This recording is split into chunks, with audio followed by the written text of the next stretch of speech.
Hello, good day, good evening, good morning, good afternoon. Oh, Lord, I sound like CC from New York, Westchester County. Bonjour, guten Tag, buongiorno, bulla, and just good day. Hello and welcome. Welcome to this very, very first podcast of Conspiracy Chats with Chuck. It's a little bit different to the format that I'm used to. So if I don't look at the camera, then please forgive me because I've got lots of notes in front of me. But I think that's the whole idea of a podcast, is that you're supposed to listen to me as opposed to watch anything. So today's topic is something that's, well, let's put it like this. It's something that's, it's been with me since I was born. It's how were the pyramids built? It's a very, very fascinating topic. There have been, I can't even count, but I think there has been a million papers written on how it possibly happened, how it could have happened, how it should have happened, how it couldn't have happened. There are papers about, or the conspiracy, should I say, on exactly how it was built. I think basically the research I've done recently basically boils down to the fact is that we still don't know. We've got a good idea. We've got a fairly good idea. But that's what a conspiracy is all about. We don't know how it happened, so let's make up a story and run with it. And today, with me here, running with it, or running with crazy ideas, I've got at least 2 or 3 ideas. I think. Oh boy, I think he's got a couple more in his back pocket. But today with me is a wonderful gentleman, the CaucAsian Sasquatch, which we have known each other for probably around about a year or so now, I think. And he's a great guy. He's a handsome. What did I call you that once? The dominant hominid. Oh wait, no, that wasn't you. That's everyone else. My bad. Oh. Sort of a Kenny Rogers. What was that? Kenny Rogers / Everybody says I look like somebody from Duck Dynasty, but I don't know. What, Blake Carrington? No, you don't look like Blake Carrington. You look nothing like Blake Carrington. or JR. No, you look nothing like JR. You should feel bad for those gentlemen.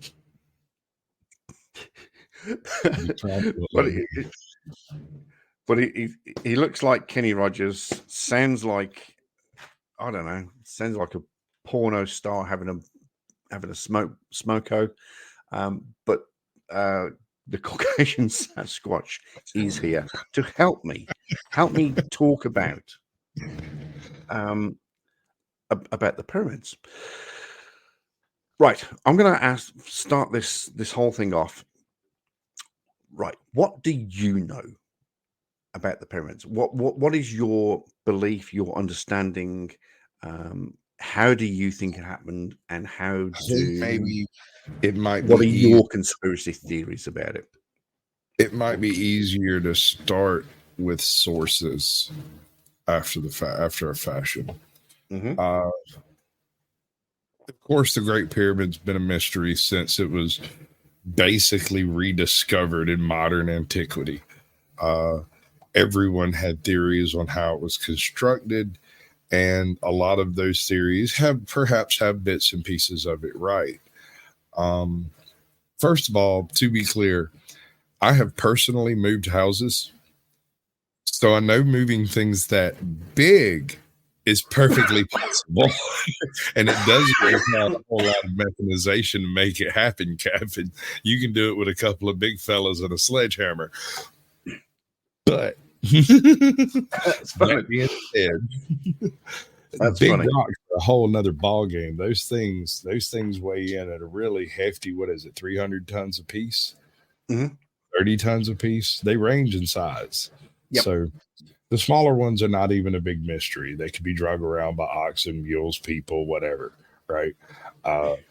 When you get up into the larger ones, you start having the issue of things like momentum, right? It's not necessarily the weight. You can leverage the weight. You can put enough manpower on it to tip it one way or another, right? So we can move it, Mhm. but putting it in place is a different equation entirely. And to do so without killing anybody is a whole nother ball game. And you've also got to take obviously gravity into account. That what goes up, must come down at some point. Personally, I've always been a fan of both the geopolymer concept, where some blocks were moved into place, but some blocks were poured in place. Uh, don't necessarily think that would have been outside the realm of possibility for ancient Egypt. It was a long established civilization, long before Romans developed concrete. You know, so I don't Okay. see why it wouldn't be possible for them to have independently developed something similar. Okay. Just a quick question based on that. How old do you think the Egyptian era was? Because there's a lot. It's been pegged at around about somewhere between 4.5 Hey, to Chuck, I 2,000 didn't know years we were going to BC. do pegging What tonight. what what's your theory? What's your take on? Um. Okay, so we can carry basic construction back as far as 12,000 years, 11,800 and some change in Göbekli Tepe. Now, can we bring the pyramids back that far? I really don't think so. Perhaps some aspects on the Giza Plateau. Like, personally, I think the reason the pyramid is built where it is because there was once a natural spring there. And natural springs were always locations of holy places.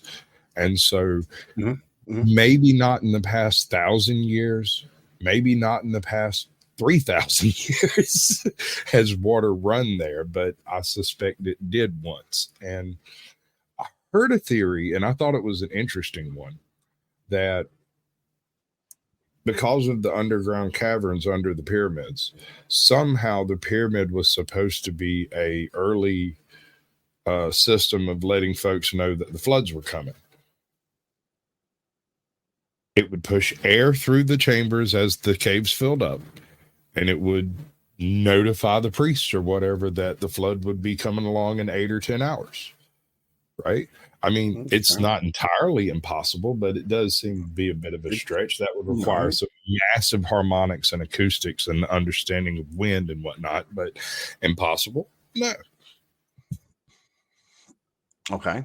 Um, so my understanding of the reason that pyramids were built and the reason they were built in a certain manner and line and twisted this way and 33 degrees this way and 33 degrees that, or whatever the angle was. But it was in order, the Egyptians believed they needed to be closer to the gods when they passed, or even before they passed. So that's why they built the pyramids, so it would go up and it would take them closer to the sun. Back then, obviously, they didn't know that the sun was 93 million miles away. But the higher they got, the closer they got to the sun god Ra. And that meant this thing had to be sturdy, big, tall, high, and get me right up there. Get me as close to the sun god as you possibly can. So obviously back then, or should I say even back then, that they knew that the world was a globe, for starters. They kind of worked that one out. So they built these things, and it had to be sturdy. It had to be, like I said, it had to be tall. It had to be in a certain angle, because that's the way they looked at the stars. They saw the stars every night. So they positioned it in a certain, a certain angle, which even 4.5, 2,000, 3,000, 4,000 years ago is, to me, beyond amazing that they had this foresight to do this.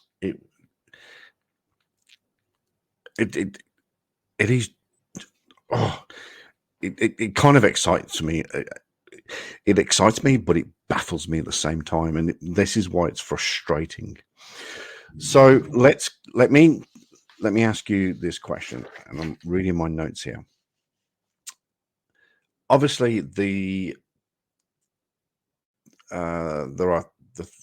obviously got the three pyramids in Giza. You got the Great Pyramid, and the other two, but there are, around the world, there are quite literally hundreds of pyramids. Certainly, go with that description. I mean, I'm assuming we're counting the Mesoamerican cities as pyramids. Yep. So, and there are pyramids. Different. There are. I haven't done about things like the Bali temples and those as well. Do you count? Okay, Yep. All right. So the basic premise of the geometric structure, not so much how it's built. Right. Gotcha. Yep. Indonesia, Thailand, Mexico, South America, all up, there are hundreds of pyramids. There's even some, I'm led to believe, I've thrown this together a little bit too quickly, but there are pyramids apparently in actual Central America somewhere. There is, or some form of a pyramid. There were once pyramids across North America, but they were mostly built of soil and mud. They were tamped structures. There were massive mounds, Chatham Mound, the other one down there in South Georgia. I've been to several of them, and they would qualify in the realm of pyramid, although they would have been built much more recently than the Great Pyramid. But in the shape of, so. But what I want to come back to is the pyramids in Egypt specifically, and let's concentrate and focus on that. Each stone, it's estimated weighs roughly anywhere between 10 and 20 tons per stone, and it's estimated that just the pyramids alone in Egypt, there is approximately I think it's 2.5 million stones. So that is A, a lot of weight, and B, a lot of movement. Give me very quickly, I know I've asked you this, but give me very quickly how you believed, and it is known that the certainly the limestone came from the tip of Africa, and it was brought via the Nile to a certain extent. But give me your thoughts on how exactly these huge pieces of rock were between 10 and 20 ton, shall we say. How were they bought? Not how were they bought, sorry. When they got to Giza, how did they get erected, and how did the actual pyramid form? Give me your thoughts on that one. First of all, you can't underestimate genius. All it That's takes is that's one true. genius to That's be true. in that crew, and suddenly things that seem impossible become possible, not because anyone worked harder, but because somebody solved a very simple problem with a very simple solution. Hmm. Elegance is king in this. When it comes to the lower runs of stone, that's not a huge speed bump.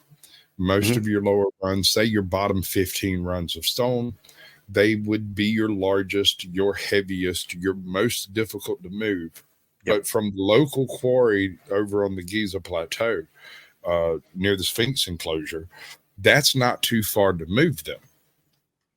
As long as you're not having to haul them 10,000 miles down the Nile, all you're having to do is dislodge them from where they are in the native bed over to where you want them to sit on the bedrock. Hmm. That's a much more manageable proposition. As far as how it could be done, depending on what you have at your disposal, if you have water, which I don't know exactly how close the Nile was when, but they did find a boat next to it, so I guess that's indicative, maybe.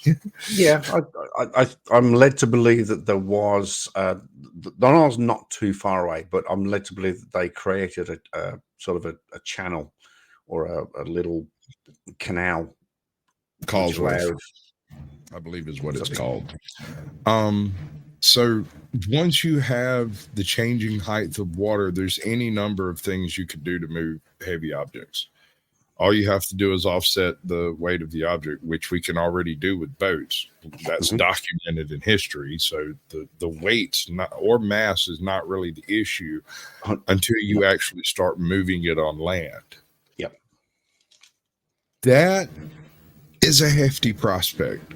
I really, really want to say that they tamed the freaking uh, mastodons and mammoths and used them to drag them up there, but that's just too cool to be true. There's no way. Um, It, that would have been a great story, that but I that just would don't.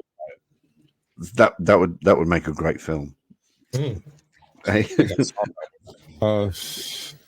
But honestly, when it comes down to it, uh, basic cantilever methods. I mean, the same Mhm. types of methods that I would use today, but I would add a handful of pulleys to it. Now, how far along they in pulley uh, development, we have no idea. Yep. We don't even know what kind of trees they had at their disposal, because the environment of the early dynasties is virtually unknown. But we do know they went through major population booms and busts before they ever started a kingdom. Yep. Yep. Obviously, there's talk about as you said, the trees, the rolling. Um, so that theory of one tree Yeah, down, moving one log ahead of the next, and logging. those Yeah, things are way exactly. too heavy, bro. Like it would shred the And 100%, and it would also, one if one tree dug into the sand, then you've got to replace that. And we're also talking about the manpower. So one of the theories, one of the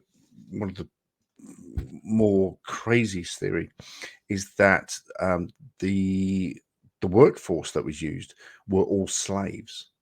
Now it has been proven to a certain extent that basically all of the occupants of Egypt, they took part in this. It was a community. It was a workforce. Um, Nearby, I say recently excavated in the last sort of 30, 40 years, they found compounds of dormitories where these slaves, which weren't slaves, workers basically, they all slept together. They ate together. They worked together. They talked, and it wasn't a slave thing. It was a community. And they were paid. I think they were paid in beer. And I'll tell you what, if it happens again, I'll be there. You're going to pay me in beer? I'll come and work for you. That's I'm not a not problem. joking. I'm dead serious. No, no, it was. Yeah, you're absolutely right. But that's how they worked. So it's not. I mean, you don't pay slaves, do you? Actually, it kind of depends.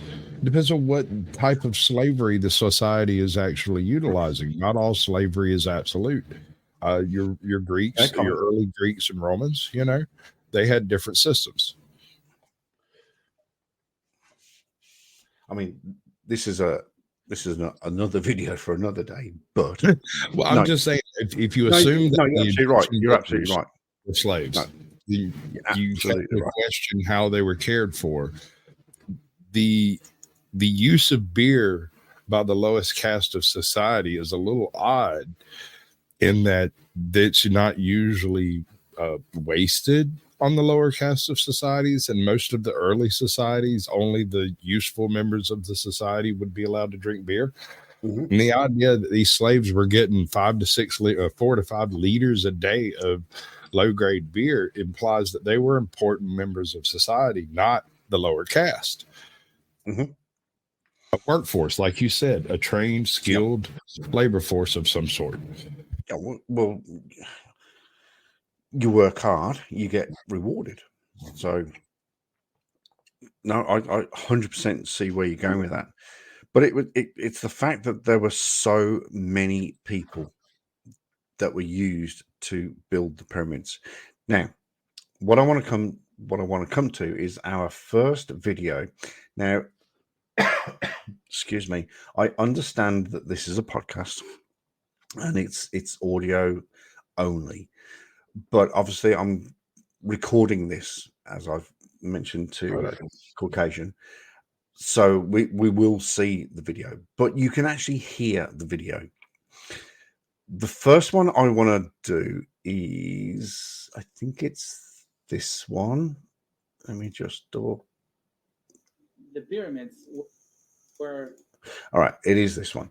So I'm going to play this video. You can hear it. It's actually quite a good video to hear. Let's do it. Make sure it's turned up. Look at me being prepared. Not. Bloody hell. Doesn't matter whether I'm audio only or video only. I'm still not prepared. All right, let's have a quick listen to this and see what you think about this. It's about a minute long, but I will take some notes. In fact, I need to note that down.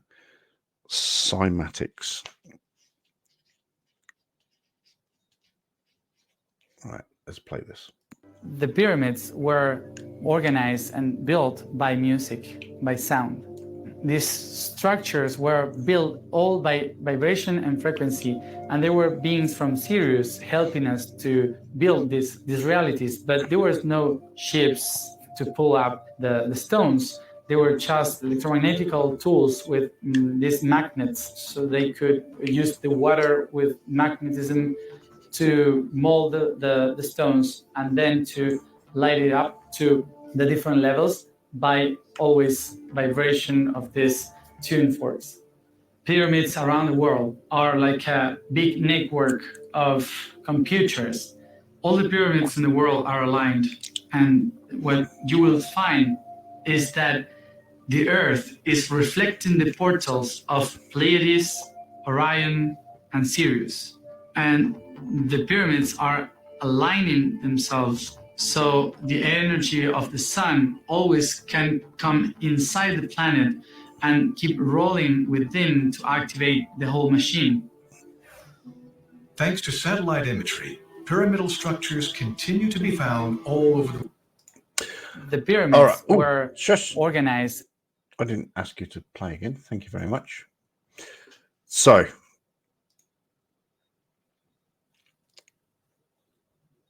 okay. It baffles me every time I watch that. It doesn't matter whether I'm researching it, watching it again. So the pyramids were built with vibration and frequency. Now, I've done some digging into this, and apparently,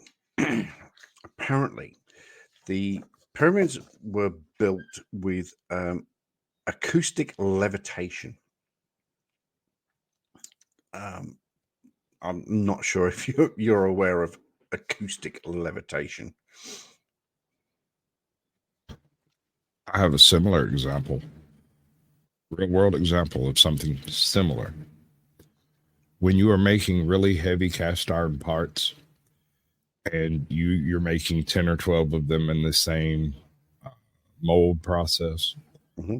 the table they drop out onto is a big vibration table, and it is shaped in such a way so that when the clump of clay that hits the table starts moving, it breaks the clay apart, leaving the cast iron sliding across the top of the table, and all Mm-hmm. of the clay used to make the mold can fall back through the grid and leaves the cast iron pieces not completely clean, but clean enough for the next process of machining.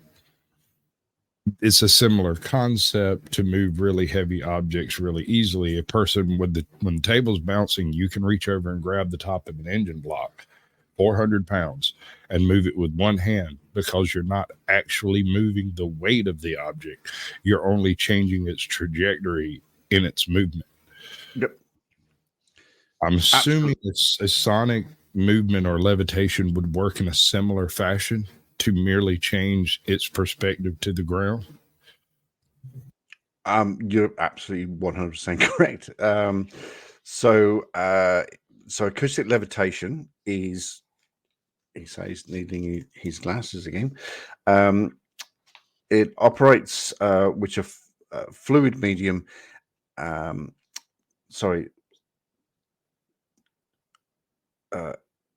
Acoustic tweezers are generally small-scale devices which operate in a fluid medium and are less affected by gravity. So basically what the acoustic levitation is doing is counteracting gravity. Now, gravity is a bitch. We all know that. But what happens is that the acoustic levels and the frequency, it sort of counteracts gravity in a certain way, and it allows things to levitate. But the whole point and the whole premise of this acoustic levitation is, and I quote, he says, not being prepped enough for this, it's basically used for small objects. Where is that piece of paper? Such as computer parts, microscopic microchips, things like that. It is not.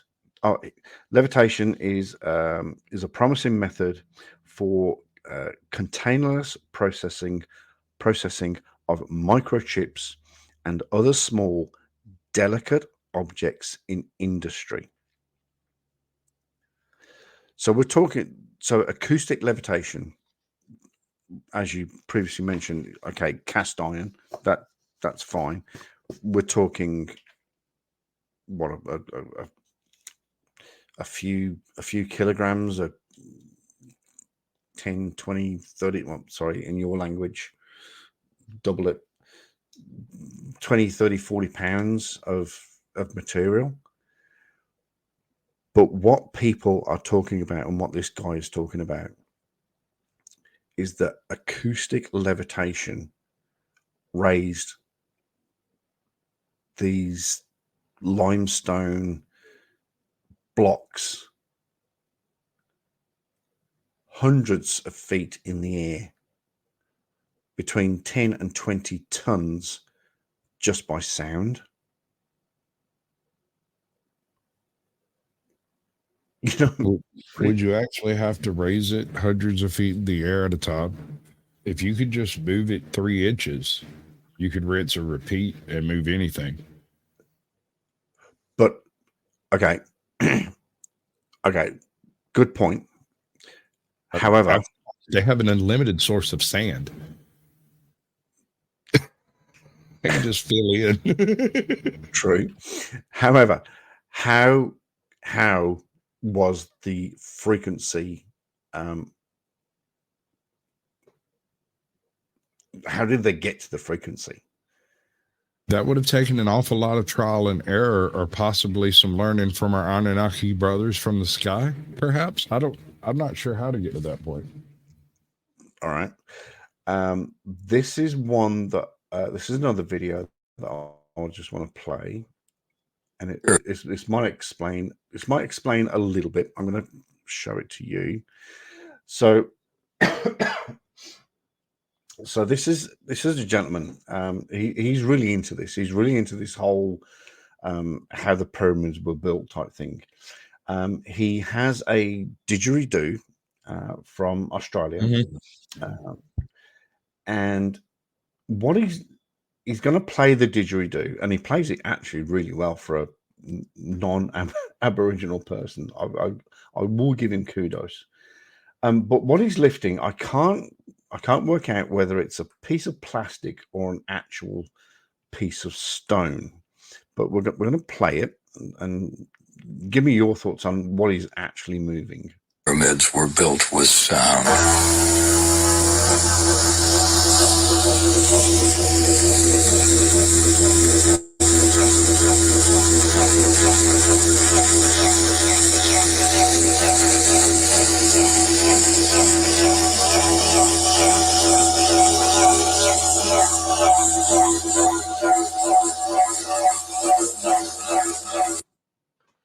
See, I've watched that. Pyramids were built with sound. No, I hit the pause button, not the play me again button. So I've watched that. I've watched it a lot. I can't tell if that's a little bit of plastic bag or an actual rock. If it is a rock, then full kudos to that guy. If it is, he has rock, moved a rock.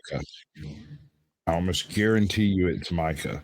Mica has a weird plastic kind of look to it and is obscenely light. Okay. So, okay. He moved a rock, he says with air quotes. But that took him, about 30 seconds to move. I mean, how heavy would that thing be? Like 50 gram? Less. It wasn't even a kilo. Guarantee it was not even a kilo. And he moved it about 2 meters from where he was to the bin. Okay. Using the didgeridoo. So if we're going to talk about using these sound waves to move blocks of limestone, whatever the material was, that weigh between 10 and 20 tons. First of all, how big is the didgeridoo? How many people? That's what I was going to say. If you scale that process up, you're looking at a spaceship on the size on the order of like Dune's interstellar launchers that they use to make wormholes, like small planets being hollowed out to make it. Thank you so much. I'm not the only one that's thinking along these lines. So then it comes back to the aliens. Of course, the aliens built the pyramids. Did they not? Did they? Did the aliens build the pyramids? I don't think aliens built them. I don't see anything specific involved with the pyramids that a very intelligent and observant individual couldn't accomplish given a whole bunch of help and enough beer. Some Aussies, maybe. I'll tell you what. You give me enough beer. Did you say Oxy? No, I'm not into drugs. Aussies, some Australians, maybe a few New Zealanders in the pile, a handful of rednecks, and we got this licked. I'm telling you. Do you ever hear the story about the children, the 10 or 12 boys that were lost in a shipwreck, and they established a small little British island, a little British town on this island out in the middle of nowhere? All right. So what happened is they were there for like 9 months. but there was like a 15-year-old and a whole bunch of 10 to 8-year-olds with him. And you would expect it to go Lord of the Flies, right? Mhm. That's not what they did at all. Instead, the oldest kid was like, well, we're forming a society and we need all the things a society have. So they would make up mock structures to be things like the barber shop and the doctor's office and stuff like that. And that's how they had a schoolhouse, and he taught them all to read and write by drawing in the sand and stuff. It's a really cool story. But I'm just saying, one genius is all it takes. You can change the whole course of history. Yeah, absolutely. 100%. I totally agree with that. Just trying to find the other one. So, I can't. It's supposed to be in that file, but it's not in that file. So there's another guy about acoustic levitation and sound waves, etc., where he puts a bongo.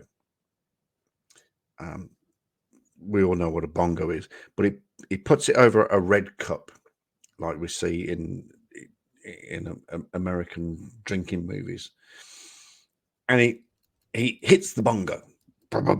He bashes the crap out of it, and the red cup lifts into the bottom of the bongo. Again, that's fine. Acoustic levitation. It's the sound waves, the frequency, and all that. So that comes back to another question. How big was the bongo over the pyramids to lift between 10 and 20 tons at a time? I get it. I don't see it. The only way I can see something like this possibly functioning is if we're talking about extremely low frequency waves. And then you come in and use a water level to level off an area. You come in and use blocks to scrape it flat. And once you've got your wave generator, whatever that might be, we're talking about major thumps, possibly capable of cracking the limestone bedrock of the Giza Plateau in order to move one of the larger blocks.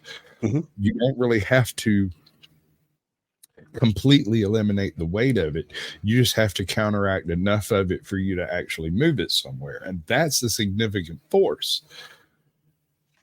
20 tons.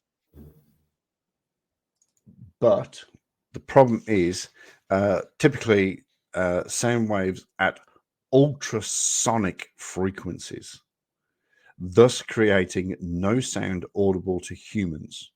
So that's how high the frequency had to be. Now, in order to create that sort of high frequency, you would have to have power, which means you would have to have electricity. Now, even to the best of my limited knowledge, electricity wasn't invented until 1850, 60, 70, something like that. Steam engines were all that was, they were all going. But actual electricity wasn't developed until, I don't know, 3,000 years after the pyramids were built. So where did this ultrasonic frequency, not just a sonic, but ultrasonic frequency, where did that come from? I've never understood it. I've always been more of a, if the pyramid was built to be some sort of solid state machine, its use would have had to have been public, in my opinion. I think it would have functioned better as like a storage location, or possibly simply a mark of power, a central location from which to issue edicts or whatnot. I mean, the idea that it was a tomb, I think that might be small-sighted, man. That might be short-sighted. Obviously, it was utilized for observational purposes. And from top of the Giza pyramid, you have an amazing view of that entire valley. So there is no chance of a surprise attack across that desert. True. I don't. But I'm more mechanical, man. I don't see the. But also, sorry, just to interject there. But back then, the Egyptians, they had control of the whole area. There were no natural enemies of the Egyptians, so they didn't need to battle. I think towards the end, where it gets into the sort of the Greek and the Romans, I think the Greeks and the Romans came in eventually. The Hittites and the Canaanites both went at odds with the Egyptians regularly. They never won, but they did fight. Well, guess what? They saw them coming from a long, long way away. So I just want to finish on this video because this makes me giggle. Honestly, is it? No, it's not that one. Where's this one? No, it's not that one. It must be this one. Oh, I found the bongo one. Hang on a sec. I found the bongo geezer. Here we go.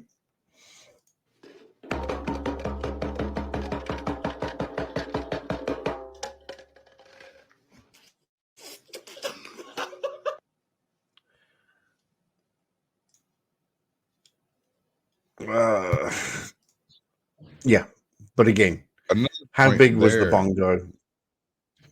Well, not just that. How much control do you have over an object when doing that? Yeah. Did you see how it sort of bounced and went up flew away? Yeah. Oh, I know where I can find that one. I want to. One of the links I sent you. Let me just. I am pretty poorly organized for this. I apologize to everybody that's listening and watching. Here we go. I think it's this one. I find it disturbing that people. Here we go. Sound can actually. I find it disturbing that people sort of think like this and make up nonsense. They don't research. They don't do any sort of research. They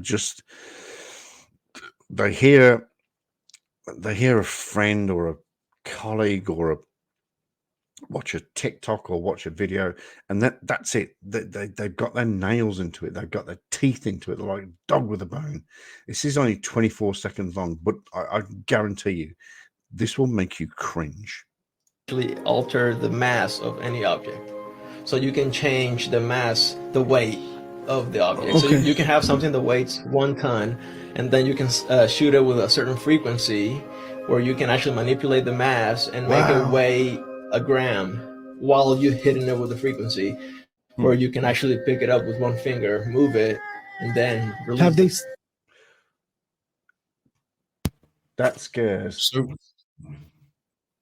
I hear what he's saying, and I understand the premise, which you've talked about previously. Absolutely, right? But at 1 ton into 1 gram, okay. The blocks we were talking about were anywhere between 10 and 20 ton. Sure. But again, I'm more concerned with the bedrock. But he does this. He goes, shoots it with frequency. Where is this frequency coming from, and how are you fucking? Oh, I'm not sure if I'm allowed to swear on a podcast. It doesn't matter. But how are you shooting it? Thank God for editing. Yeah, no, I hear you. How do you focus it? Once you've focused it in an area so as to manipulate a single block, how do you prevent from damaging the bedrock beneath it so as for it to actually move? Once you're moving it, how are you not grinding the surface of that place like sand? I don't know. None of this makes any sense to me. I do know there are cases in deserts where certain frequencies are generated by dunes, and it can swallow half a car. The engine block, it'll settle all the way down to where the engine block is essentially sitting on sand because the sand particles are all moving together. But a pyramid is not a dune. This is not how this will work. When you shake things, they fall. It's an entropy kind of thing. We're talking about a completely different kettle of fish. So we're at 45 minutes, and that's perfect. I think that's where I want to end it here. But so give me my theory. In fact, let's do it this way. I'll give you my theory on this. The way the pyramids were built was a very elaborate sand system. It's sort of been proven, but not proven. It's nothing's set in stone. Pardon the pun. About the way that the pyramids were built. It appears that around the outside there was a massive system of sand and stone and sort of rolling and bringing the blocks into place. The cutting of the rock was used by copper tools, saws, and things like that. I can sort of see that it would take a long time.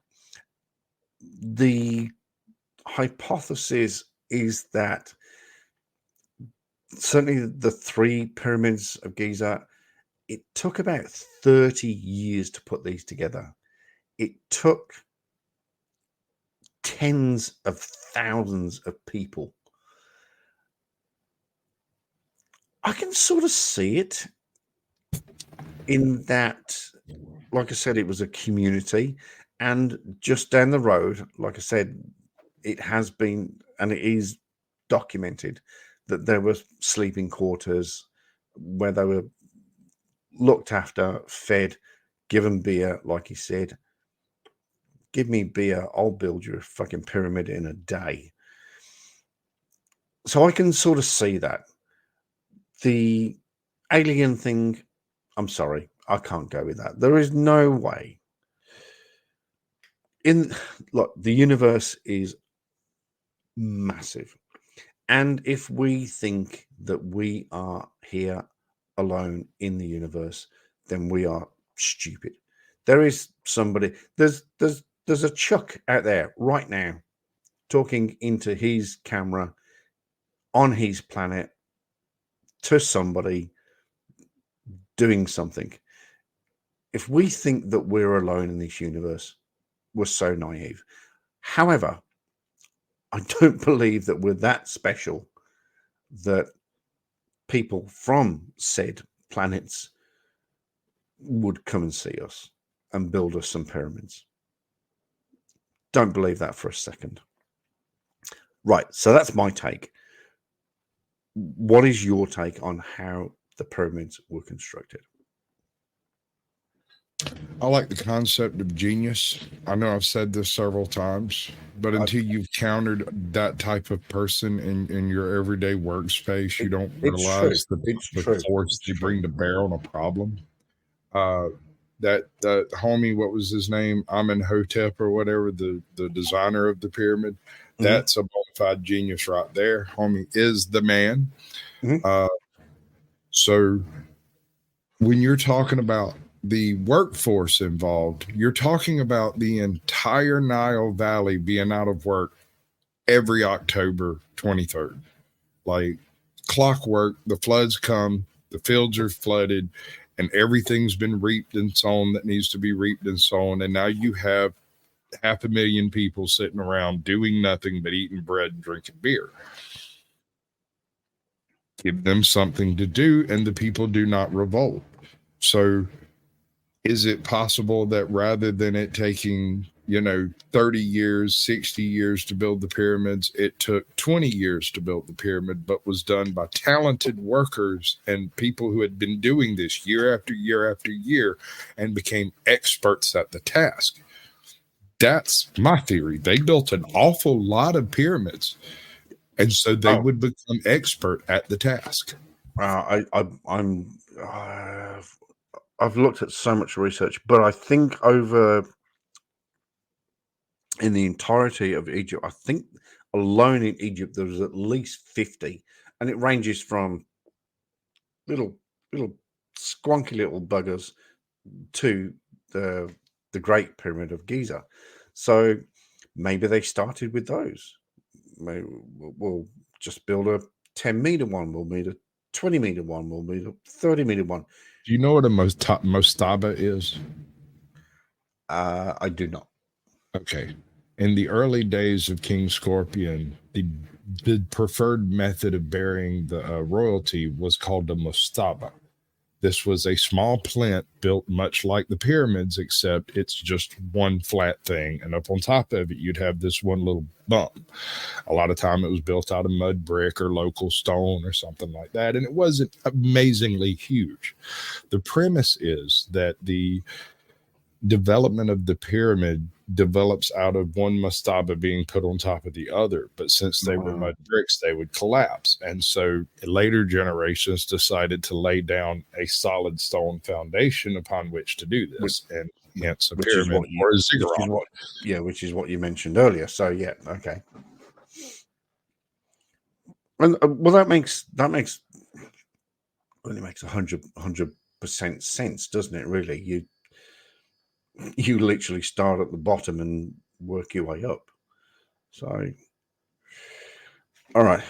But I just wanted to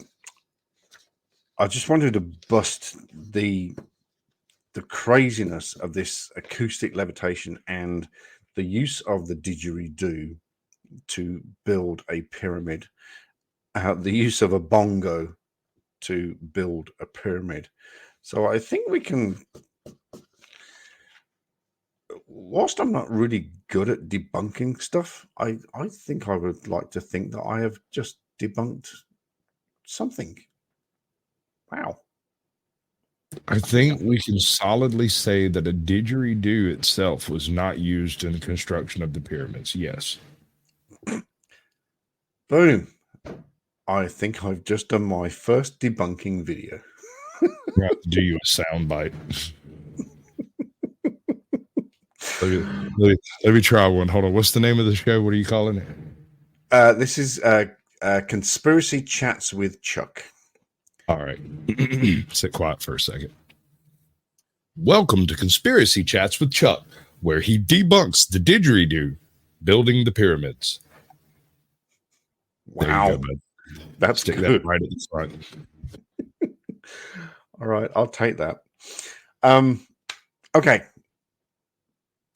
I've really enjoyed this, and it's wow. I've got so many conspiracies to go through. I've reached out to quite a few channels, or friendly channels that I know, and actually a couple that I don't know. I went through the email list that I sent the invitation out to, and I went, "Ooh, maybe I shouldn't have sent." No, don't worry about that. I don't give a flying fudge. I don't give a flying fudge. If they want to come and chat with me, and it'll be perfect. But what I'm getting at, I have 300 previous guest channels that I can reach out to if you'd like to try to expand in different ways. Just, I would be grateful to send an invite to anybody and just do exactly what we've done. I've done a wee bit of research, obviously, and we got so far, and we're 53 minutes in, and this is perfect. This is what I want to do. I just want to talk conspiracies, nut it out between ourselves, and come to absolutely no conclusion. So at the end of this, like 54 minutes in, we have no idea how the pyramids are built, but we do know for a fact it was not built with a very, very, very, very large didgeridoo or a bongo drum. That one wasn't on my bingo card. I'm not gonna lie. I didn't have that one. So if anybody else got a bingo, let me know. I want to come back on a flat Earth discussion in the future. I would also appreciate being involved in a Hollow Earth discussion at some point, because I have a different take on the Hollow Earth concept. A lot of people just flat say, no, it's not a possibility. I have a different opinion. I think it is possible for an ecosystem to exist away from the sunlight. We know this because of the black smokers at the bottom of the oceans, right? Caves don't have the same setup, but they do have an energy system based off of fungi and saprophytes. It's typically not robust enough to support a large population of anything other than possibly insects or different types of crustaceans. But if you had large enough caves, and there's room for it, you maybe could have a large enough system that could develop as far as like lizards and possibly small birds that take the place of bats. But most of this stuff needs access to vitamin A, vitamin D, and it's very short underground without some caveats. And so if we could figure out a way for there to be vitamin A and vitamin D in bugs, we might have a shot at finding some hollow earth creatures that wouldn't be dinosaurs from the distant past, but rather mute. Okay. So the next installment of Conspiracy Chats with Chuck is looking for the hollow earth. No, it's not. I mean, it's not. Well, it's You not, do you, boo boo. I'll join in when you get there. Yeah, I was going to say it's not possible, but okay. You completely throw me a curveball there. I was not expecting that. All right, that's perfect. It brings us to roughly the hour mark. Thank you so much for joining me. I really, really do appreciate you taking the time out of your very busy schedule. There are a couple of things that I've seen on your channel that I am going to explore very, very shortly. The one TikTok video you covered was the gentleman that says the immediate thing on your right is going to make you famous. Do you remember doing that one? Well, I've got this. I need to put it against my black shirt. It's I win. But do you though? This thing's got bodies, bro. This is a Civil War sword. People have died on it, I'm sure. It's a cotton wool bud. I think I could probably take you with this. But I don't know, man. I am a redneck, and I am on my home turf, and I once played Odin in a short. But it's definitely not going to make me famous. But I do like that. Choke on it and see what happens.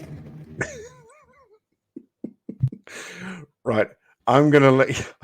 I'm just gonna. Do you have any idea what your next show is going to be? Stop it! Absolutely no idea. No, it'll be.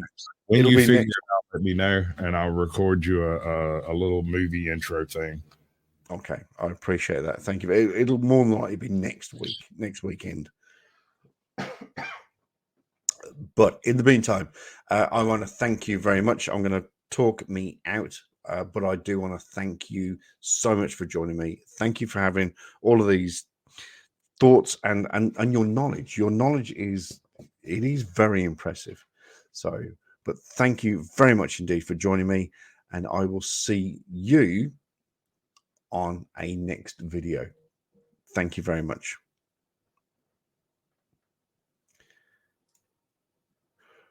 Right. Wow. Well, I think that went really well. I genuinely think that went really well. We had a lot of discussion, a lot of debate, a lot of no, that's impossible, and a little bit of that's probable. I think it boils down to, at the end of the day, we just don't know how the pyramids were built. We haven't got a Scooby-Doo, which is scary, really, because we know a lot about a lot of stuff. We know about how the solar system was created. We know how the planets were formed. We know about gravity. We know about civilizations being discovered. We know a lot of stuff, but we just don't know how the pyramids were built. I forgot to mention it's one of the 7 ancient wonders of the world, and it is still the only visible ancient 7 wonders of the world that you can see. Everything else is gone. Personally, I haven't been there. I will do one day. I promise I will do one day, and I'll make a video of it. Of course I will. But we just don't know how they got there. But that said, they are amazing. They are beautiful all around the world. I'm not just talking about Egypt. I'm talking, as Caucasian said, you're talking about Africa. You're talking about Mexico, Machu Picchu, and all of that stuff. How did this happen? How did pyramids exist? I don't know. But what I do know is that I want to thank each and every single one of you for joining me. And on this podcast, it is episode, well, technically it's episode 2, but it is episode 1 of the podcast of Conspiracy Chats with Chuck with guests. And my first guest was the CaucAsian Sasquatch. I appreciate his time. Thank you very much. And I will see you on the next video. G'day.